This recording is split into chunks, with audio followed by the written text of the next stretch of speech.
Yes, c'est parti. Bienvenue à toi dans ce nouveau numéro de la Positive Émission. Alors, tu commences à connaître un peu le principe, mais je te le rappelle au cas où c'est la première que tu regardes. Donc, chaque lundi midi, je crée la Positive Émission avec un invité.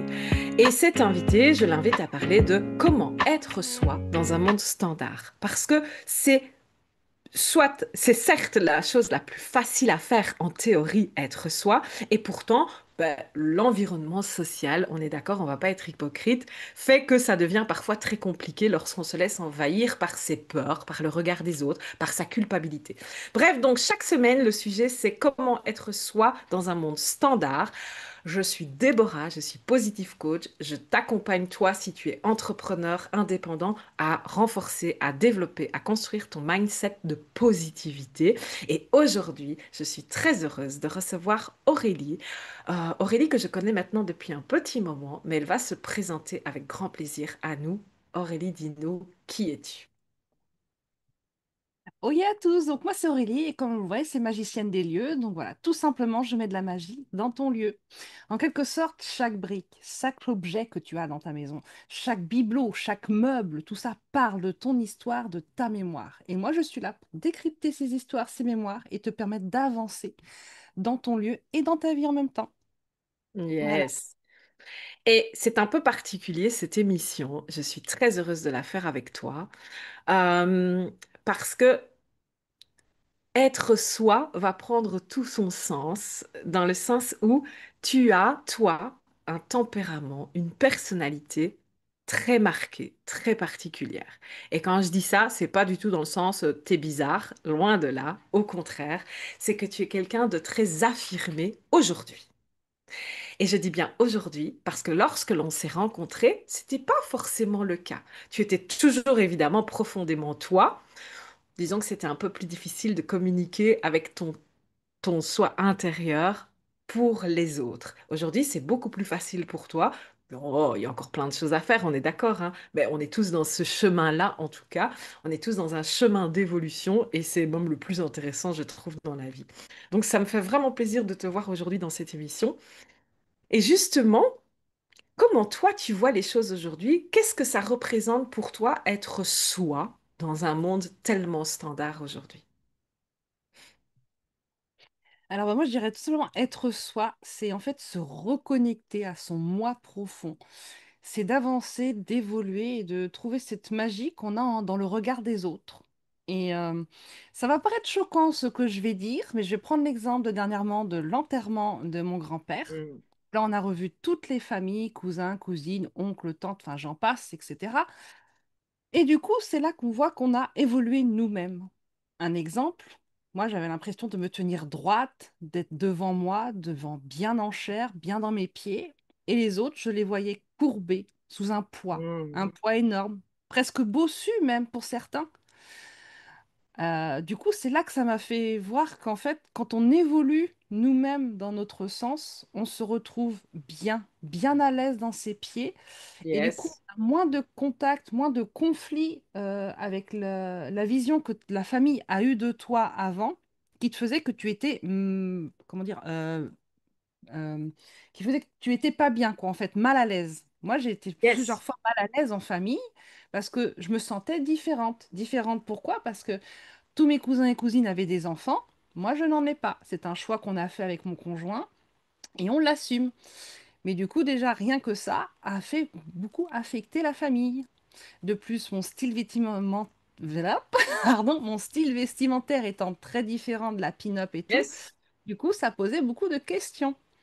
Et du coup, c'est là que quand tu te retrouves connecté à soi, dans ton monde à toi, eh ben, en fait, tu rayonnes toi-même et donc du coup, tu te sens Mm. moins critiqué, moins du regard parce que tu es toi en fait. Tu t'es trouvé toi, donc du coup, tu es à l'aise. Tu peux répondre Yes. facilement et tu n'as pas voilà, la justification à donner parce que c'est toi. Yes. Je ne sais pas quoi dire d'autre, mais J'aime beaucoup ça. Non, mais oui, j'aime beaucoup ça. Et pour rester un peu dans l'esprit familial, et même si toi, tu n'as pas d'enfant, tu vas parfaitement comprendre la similitude. En fait, c'est vrai que quand tu restes longtemps loin de quelqu'un, ben, le résultat de tout un travail microscopique de multiples petites actions que tu mets en place pour toi, ben, se voit plus quand quand tu débarques face à des personnes qui ne t'ont plus vu depuis longtemps. C'est un peu le principe de quand tu vois un bébé et puis tu ne vois plus cette personne pendant un an et tu reviens un an plus tard, le bébé a un an, tu fais oh, waouh, il a bien grandi, hein, il a bien changé, hein. Évidemment, alors que souvent les parents vivent le changement au jour le jour et voient moins, ils ont moins cet effet waouh. Et je trouve qu'aujourd'hui, c'est ça. On a cette difficulté à faire le recul sur nous-mêmes et à dire, waouh, j'ai quand même bien avancé. Ce que tu as expérimenté donc dans cette situation, c'est un enterrement, mais ça aurait pu être aussi la nouvelle retrouvaille à Noël ou l'anniversaire d'un arrière-cousin, d'une voilà. Quand on revoit des familles comme ça ou des amis qu'on n'a plus vus depuis longtemps, on a ce terme de, oh, t'as changé toi. Est-ce que justement, toi, aujourd'hui, comment est-ce que tu le vois? Est-ce que tu le vois encore de manière si négative si on te dit, oh, Aurélie, t'as changé, hein? Et ben moi, je dirais que c'est avec plaisir. Et puis, j'ai un mot Hmm. qui me vient comme ça de ma deuxième maman, ma petite Mimi, qui me dit toujours, on assume nos parts de nous, mais on n'est pas à assumer ce que l'autre va penser. Et du coup, ça Non. m'avait beaucoup travaillé au début de parler de moi, de mon style, que je n'avais pas d'enfant dans la famille, à aujourd'hui, comment je rayonne en fait, que les gens sont venus me dire, c'est super, c'est magnifique ce que tu as fait et tout. Et ben voilà, en fait, j'assume ce que je suis et je m'en fous de comment les gens interprètent en fait le message que je veux faire passer, puisque moi je suis dans mon moi, quoi. Je sais pas si ça répond à la Yes. question, mais Yes, si, j'aime beaucoup cette voilà. expression, être dans ton toi. Je Voilà. suis dans mon moi. Ben oui, c'est vraiment ça. Et en fait, c'est pas que le regard des autres va forcément changer. C'est juste, enfin, si, d'une certaine façon, on fait changer le regard des autres, mais c'est surtout aussi qu'on ne va plus prendre le regard des autres de la même façon non plus. Donc, je trouve ça vraiment intéressant de la manière dont tu en parles. Et oui, en effet, moi, pour te connaître depuis un moment, je trouve que tu brilles de plus en plus et c'est extraordinaire. J'aime beaucoup ça. Donc voilà, vraiment bravo à toi. Et je pourrais presque dire ce type de réunion, même si dans ce cas-ci, bon, un enterrement, c'est pas celle qu'on aurait préféré, mais bon, ce que je veux dire par là, c'est que ce type de situation, ben, ça fait du bien, dans le sens où ça te permet d'avoir ce recul sur ton chemin que tu as fait depuis un certain temps et de te rendre compte vraiment de la différence du l'avant, l'après. On voit toujours les avant-après pour les régimes et c'est vrai que dans le développement personnel, dans l'épanouissement personnel, le avant-après est un peu plus compliqué. Mais le t'as changé toi, ça peut être pris soit en mode un peu insultant ou à un moment donné c'est là où tu te rends compte que tu as beaucoup grandi. C'est quand tu dis, ouais, t'as vu ça, j'ai bien changé, hein? C'est un compliment. On est tout fiers de se dire, ouais, j'ai changé, moi. Quand on arrive là, tu te dis, là, on a bien grandi. On a vraiment évolué. Donc toi, en fait, Aurélie, ton domaine, il est vraiment particulier, puisque ce que tu développes aujourd'hui, c'est vraiment la compréhension des énergies des lieux par rapport à ce que ça transmet sur notre énergie à nous. Donc, justement, toi, comment tu te différencies au-delà de ta différence visuelle, je vais dire, et dans ton parler, mais comment tu te différencies par rapport à certains qui pourraient dire, ouais, bon, t'es une décoratrice, quoi. Comment est-ce que justement, toi, t'exprimes les choses aujourd'hui? Alors je cherche, j'ai un peu de mal avec les mots, comment exprimer, mais bon, comme Déborah me connaît, je pense qu'elle va faire la traduction. Du coup, voilà. Je dirais en fait, comme tu as dit, d'énergie, en fait, c'est tout ce que nos briques, que ce soit nos objets, nos bibelots, nos meubles.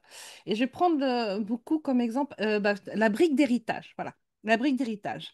Je suis sûre que vous avez tous chez vous hérité de quelque chose, vous avez voulu prendre quelque chose pour un souvenir de votre oncle, de votre grand-père, de peu importe, n'importe quoi, d'une brique, que ce soit un meuble, que ce soit un objet, un bibelot, enfin peu importe, on l'appellera une brique.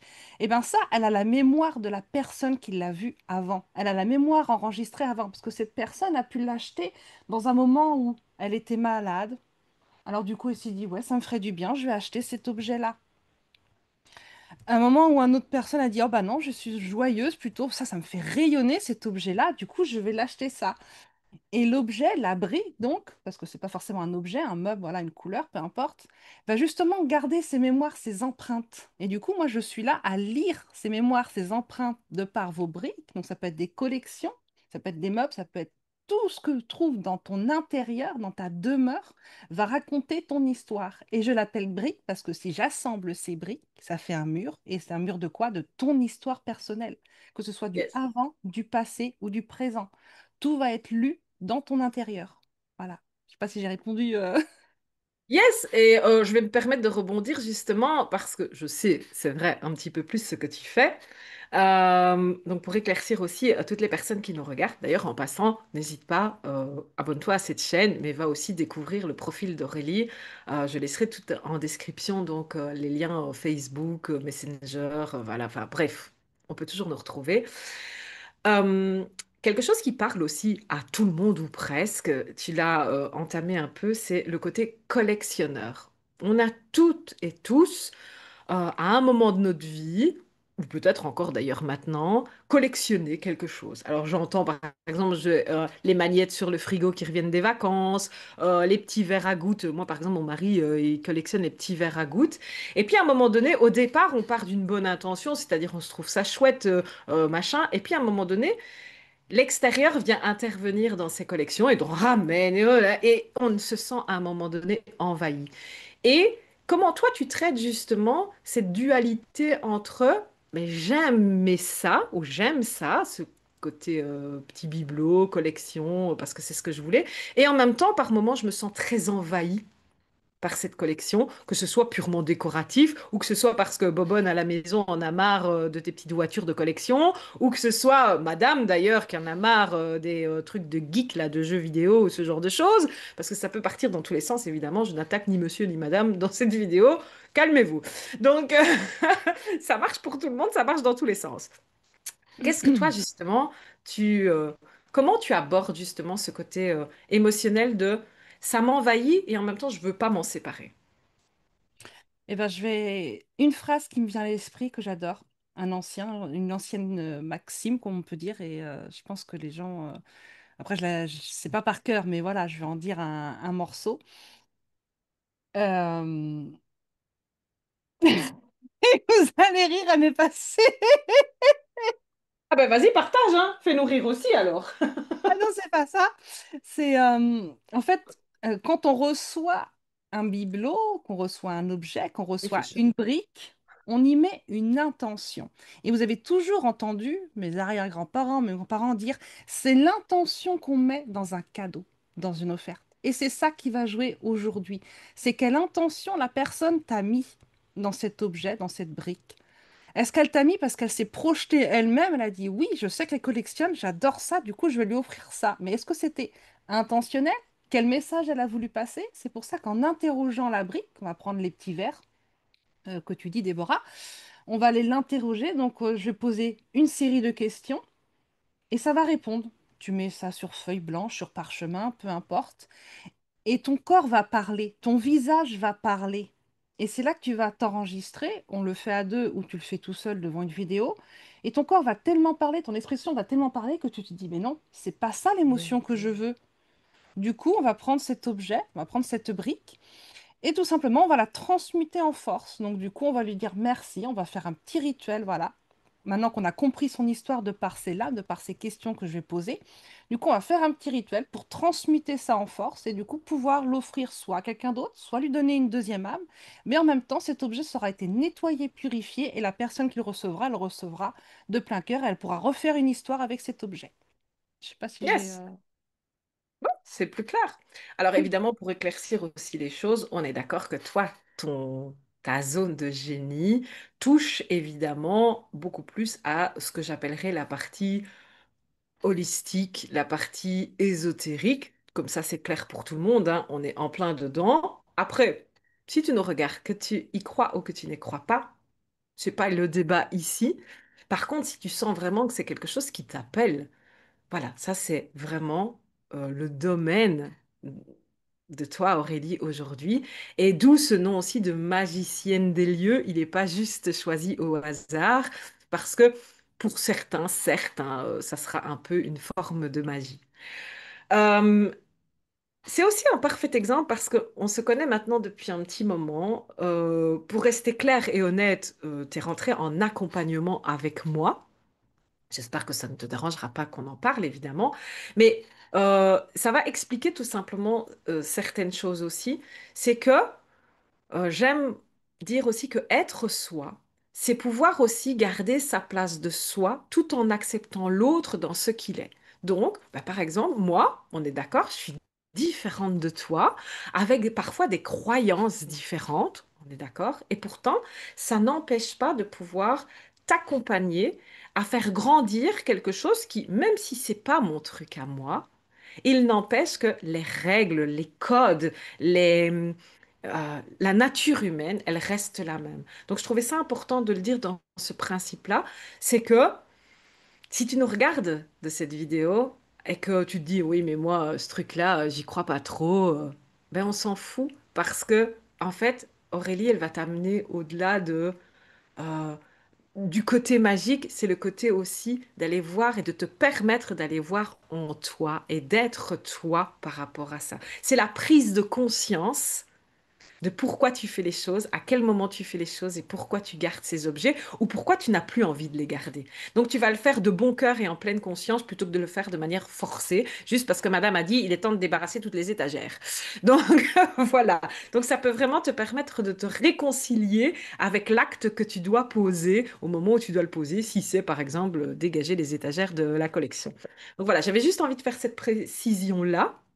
Parce que je trouve ça hyper important, justement, dans comment être soi dans un monde standard, c'est aussi accepter que l'autre soit lui aussi dans un monde standard et que ben, les différences peuvent s'accorder. Et justement, toi, qui as un univers très marqué, comment est-ce que aujourd'hui tu as appris ou que tu fais, ou que peut-être c'était instinctif chez toi, mais comment tu fais aujourd'hui justement pour entrer en contact avec monsieur, madame, tout le monde et faire entrer les personnes dans ton univers avec douceur, j'ai envie de dire. C'est quoi, allez, ton astuce à toi? Si quelqu'un nous regarde et se dit, ah, mais moi aussi, je suis fort différente, comment je peux aller communiquer avec le monde standard, justement? Tu m'embouches à quoi? Je sais pas comment répondre. Je dirais Hmm, que si tu veux à parler chercher là. avec moi, viens me voir sur mon profil Facebook, on discute, on papote, on voit où est-ce que je peux t'aider. C'est du papotage, comme dirait Déborah, le positif papotage, non, moi c'est du papotage, voilà, on va parler de tes mémoires, de ton histoire, de tout ça. Et du coup, ensemble, on va voir où est-ce que je peux t'emmener, si je peux t'aider ou si je peux pas t'aider. Et du coup, je te conseillerais d'autres personnes s'il le faut. C'est ce Yes. qu'aujourd'hui je peux te dire, mais c'est vrai que voilà, c'est ce qui me vient comme ça. Mais c'est bien, parce que c'est vrai qu'aujourd'hui, la peur d'être soi, quand on ne veut pas être soi, c'est souvent la peur de ne pas être compris ou la peur d'être rejeté. C'est dans ce sens-là aussi que j'avais envie de t'emmener. Et justement, toi, aujourd'hui, tu as passé ce cap. Alors, peut-être qu'il y a encore plein de choses à améliorer, on est d'accord, hein, c'est pas le problème, hein. De toute façon, on le fera toute notre vie. Mais c'est vrai que euh, c'est aussi ça, communiquer avec l'extérieur, c'est aussi passer cette peur des autres de venir entrer dans nos univers à nous qui sont parfois particuliers.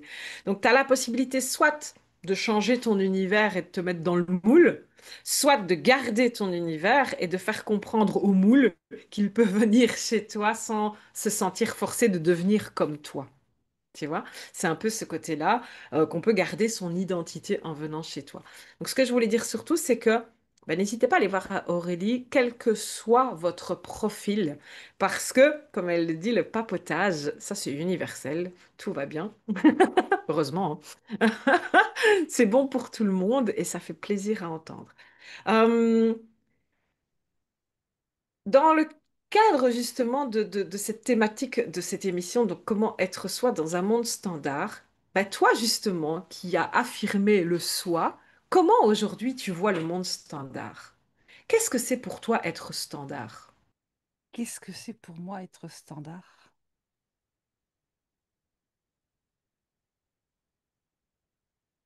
Rentrer dans le moule de tout le monde? Ça serait être standard. Je vois beaucoup, je vais prendre l'exemple de mon boulot salarial. Je vois beaucoup de personnes, la tête dans le guidon, qui ne lisent pas les règles ou les écritures, qui sont toujours en train de poser des fois les mêmes questions alors que c'est écrit ou alors que c'est logique, peut-être pas logique, mais du coup ils viennent souvent, mais ils reposent les mêmes questions. Du coup, on est tellement imprégnés dans pas dans nos moments présents, mais voilà, on a tellement de pensées, beaucoup de pensées qu'on est en pilote automatique. Voilà, chercher le mot, j'adore ce nom. Pilote automatique. Et du coup, les gens aujourd'hui sont en pilote automatique. On pourra leur parler quoi que ce soit, ils seront toujours dans leur pensée. Et du coup, eh ben, pour les dégager de leurs pensées, des fois, il faut vraiment leur faire tilt, donner un mot pour leur sortir de les pensées et leur dire oui, ça se passe comme ça. Oui, c'est en caisse que tu pèses. Voilà. Mais du coup, voilà ce que j'aurais à dire comme exemple, le pilote automatique au jour d'aujourd'hui, quoi, en fait. Mm. La tête dans le guidon. J'ai- J'aime que tu prononces justement l'instant présent. Tu sais que j'aime beaucoup l'instant présent. Je trouve ça hyper important parce que pour moi, c'est la solution justement pour sortir de ce pilote automatique. Aujourd'hui, tu fais un constat qui est tellement vrai. On oublie d'être là au moment où on vit les choses. Et donc, c'est vrai que souvent, quand on vient te parler, quand tu parles à des personnes, elles n'enregistrent pas l'information parce qu'elles ne sont pas tout à fait là. Elles sont souvent soit dans leur passé, soit dans leur futur. On voit tellement aujourd'hui, par exemple, des personnes avancer dans la rue avec leur smartphone en train déjà de régler leur agenda pour la semaine d'après ou en train de déjà faire la liste de courses qu'on doit faire plus tard et ainsi de suite. Et au final, elles ne sont pas dans le moment présent.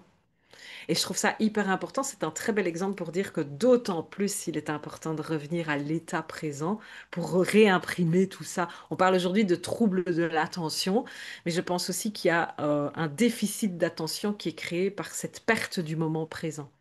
On oublie d'être là à fond. Comme aujourd'hui, ici, on est en train de discuter, que ce soit une émission, que ce soit une conversation ou un papotage, ben, l'écoute de l'autre est importante. Et aujourd'hui, on voit tellement des personnes qui sont là, te parlent et en même temps sont comme ça. Tu vois un peu ce côté. Et tu ne peux pas faire les deux. Alors, j'aime bien dire, hein, d'ailleurs, il y a une vidéo qui est sur la chaîne YouTube multipotentiel, multipotentiel. Moi, je suis capable, évidemment, techniquement, et je sais que toi aussi, dans ton travail, tu le fais souvent, de faire beaucoup de choses en même temps, techniquement. Mais est-ce qu'on prend vraiment la hauteur et l'importance de chaque tâche quand on en fait plusieurs? Je laisserai chacun répondre comme il veut, mais si tu vas aux profondeurs de, de la question, tu comprendras que non, on n'est pas en profondeur quand on fait plusieurs choses en même temps. Donc voilà, c'est un très beau rappel aussi, le moment présent, c'est hyper important. Et toi, justement, comment tu reviens, et c'est un peu ce que tu fais aussi de toute façon dans ton expertise, comment tu reviens au moment présent, encore plus quand tu as affaire à des personnes qui sont extrêmement ancrées dans leur passé par leurs objets, justement. Et ben moi, tout simplement, j'ai appris ça de ma mentor. J'ai 7 fois, 8 fois dans la journée, je respire, j'inspire et je me dis toujours cette phrase, je suis ici et maintenant en pleine conscience. Yes. Voilà. Respirer, inspirer 7 fois, 8 fois, 10 fois s'il le faut, si je suis pas bien, ou moins si je suis bien. Voilà, pour être ici et maintenant en pleine conscience. Moi, après, ça me parle. Vous pouvez utiliser d'autres mots, bien sûr, mais être ici et maintenant, on pose en fait le temps d'être maintenant. Euh, voilà, enfin, je sais pas comment expliquer, mais du coup, voilà. Je comprends. Oui, c'est ça. Mm. C'est ça. Donc, Et du coup, comment tu voilà. transposerais ça? Donc, c'était un peu plus ça ma question, c'est comment tu transposerais ça aujourd'hui sur l'accompagnement que tu fais avec les personnes face à leurs briques, face à leurs objets, face à du dur, du concret dans la maison. Comment est-ce que tu traduirais ça un petit peu, ce truc? Parce qu'évidemment, si tu te mets devant ta commode et que tu respires, je suis pas sûre que Le... c'est ça qui va te donner ou te motiver à la faire disparaître ou à la garder ou à la repeindre. On se comprend. J'exagère un peu le trait, mais on se comprend. Non, c'est ce que j'appelle en fait le rappel de soi. Voilà. Se rappeler soi. Se rappeler simplement soi, où est-ce qu'on est dans le moment où on est, dans l'instant présent où on est, dans l'émotion où on est, le rappel de soi. Voilà. Je sais pas si ça répond. Alors moi, je comprends. Mais si maintenant quelqu'un nous regarde et est moins dans cette idée, comment concrètement est-ce qu'on va se rappeler à soi? Selon toi, hein, pas, voilà, selon toi, comment est-ce que... on peut se rappeler à soi. Donne-nous un outil que tu transmets. Ah, en outil, eh ben, comme je disais, cette phrase, de se la répéter souvent dans la journée, en inspirant et en inspirant cette phrase, ça permet de se reconnecter à soi, d'être au moment présent. Du coup, voilà ce qu'on appelle le rappel de soi, quoi. C'est pas un rituel, c'est rien du tout, c'est juste une petite phrase, de se le dire souvent, le plus souvent possible quand on est perdu dans nos pensées, quand on a mille et une idées en tête et que du coup, d'un seul coup, on n'est plus là. Et des fois, quand on trébuche alors qu'on est sur son portable et qu'on fait pas attention. Juste ça, retourner à ce moment présent, de se dire cette petite phrase, je suis ici et maintenant en pleine conscience. Je OK? sais pas si ça répond. J'ai du mal à... Alors, parce que tu sais et que tu me connais, évidemment que je vais aller encore plus loin et que je vais te dire non, c'est pas la réponse. Parce Mais que je ne sais pas comment l'expliquer. j'entends complètement pour la vie de tous les jours. Pour la vie de tous les jours. Mais face à ce que toi tu fais.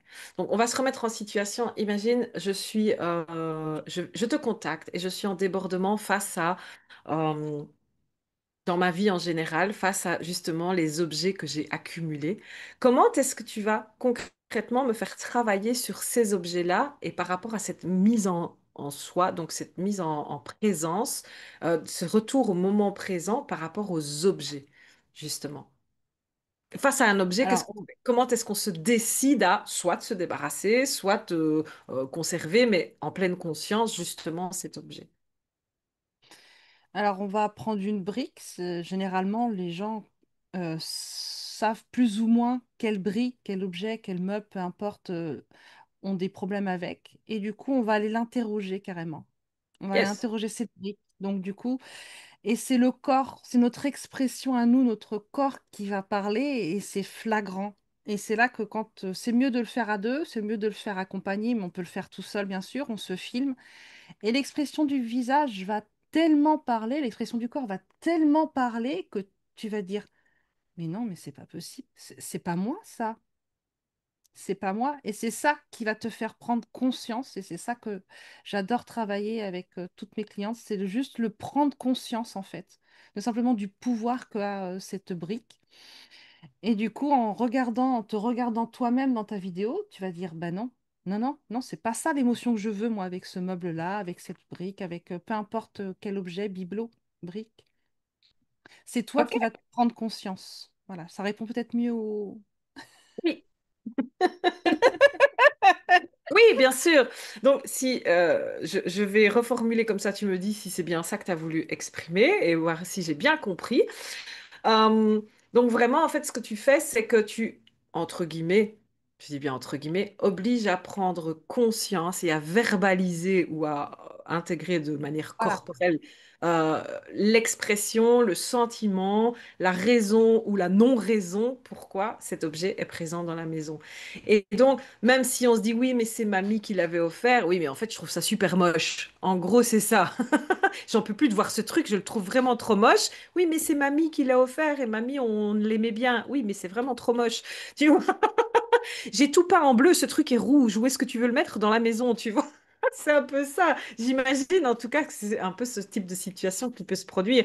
Donc vraiment assumer le fait que ben, si on se débarrasse de cet objet, non, on ne va pas retuer une deuxième fois mamie, on ne va pas la faire remourir à nouveau et on ne va pas l'abandonner, on ne va pas la faire disparaître. C'est, je pense, Mm. ça que tu voulais exprimer. Ou en tout cas, moi, c'est comme ça que je l'exprimerais avec ma façon à moi, parce que évidemment que j'ai moi aussi bon, ma petite spécialité qui est plutôt portée sur la nature humaine et la psychologie. Donc voilà, avec des mots différents, des outils différents, au final, on exprime tous plus ou moins la même chose. Et c'est ce que j'aime beaucoup aussi dans cette positive émission, c'est que tous les invités que j'ai reçus et que je recevrai encore, je sais qu'en fait, on est tous en fait dans la recherche de la transmission des mêmes choses. En fait, on est tous dans cette recherche de la transmission du bien-être et ça, c'est le plus important. Après, chacun a notre façon. Et donc, c'est ça aussi, être soi dans un monde standard, c'est que être soi avec ses propres outils et le standard, bah, c'est le bien-être. Tout le monde veut son bien-être. Pour moi, c'est ça, être soi dans un monde standard. C'est pouvoir offrir qui je suis pour le bien-être et ça, tout le monde le veut. Euh, Aurélie, merci à toi. On arrive doucement à la fin de cette émission. Alors évidemment que si ça t'a parlé, ce que Aurélie fait, si tu en ressens le besoin, si toi aussi tu te sens un peu en oppression chez toi, Aurélie, aujourd'hui, bah, au-delà de Facebook, qu'est-ce que tu proposes concrètement ou plus ou moins concrètement aujourd'hui? Comment est-ce que l'on peut être accompagné par toi, travailler avec toi sur certains objets, par exemple? C'est quoi ta spécialité aujourd'hui? Eh bien, ma spécialité, j'ai créé la taverne sacrée. Donc, comment? C'est une grande bibliothèque. C'est pour assouvir ta soif de connaissances et en même temps que tu sois libre, que je ne sois pas forcément derrière toi à te dire, oui, t'as fait ton exercice, t'as fait ton cahier, tout ça, où est-ce que tu en es rendu dans le programme? Gna, gna, gna. Non, tu as une liberté absolue. Sache simplement une chose, je suis là quand on a besoin, quand c'est le moment pour toi, quand tu veux vraiment vérifier ta vérité au niveau de ta brique. Voilà. Et de toute façon, quoi qu'il arrive, vous trouverez en description, donc ici, le lien vers le profil Facebook d'Aurélie.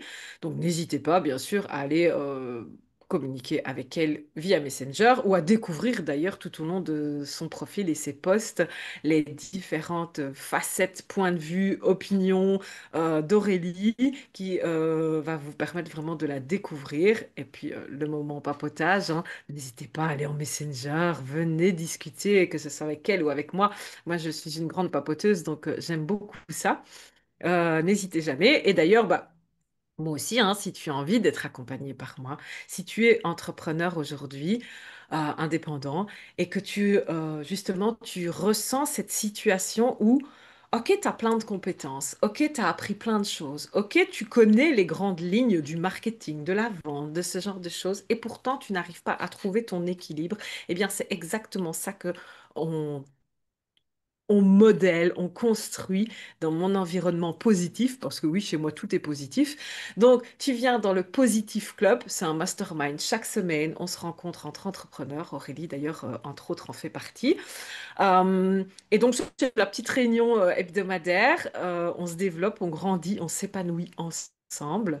N'hésite pas, tu trouveras le lien en description. Et puis, au-delà de ça, si tu veux aller plus loin en individuel, construire ton positive lifestyle, donc vraiment un mode de vie qui va t'entraîner dans toutes tes sphères de vie à grandir et à t'épanouir, avec grand plaisir. Tu me papotes, tu prends même un rendez-vous, il y a mon lien d'agenda pour venir me découvrir avec grand plaisir. Donc voilà, on arrive à la fin. Aurélie, en quelques mots, vraiment, le mot de la fin, dis-nous, après tout cet échange, pour toi, c'est quoi être soi dans un monde standard? Simplement se reconnecter à soi et être son moi véritable. Voilà. Hmm, Avoir très ses joli. racines bien ancrées. Voilà. Être son moi Yes, véritable. yes, exactement. Sur ces jolis mots, je te remercie en tout cas d'avoir été présente. Je te dis à très bientôt et bientôt à vous. N'oubliez pas, on s'abonne, on fait la petite cloche, on vient faire des commentaires, on met des likes parce que ça donne de la force à cette chaîne et on partage. On partage parce que peut-être que dans ton entourage, quelqu'un a besoin d'entendre ce que l'on a raconté aujourd'hui. Merci à toi et je te dis à très bientôt. Ciao, ciao, ciao.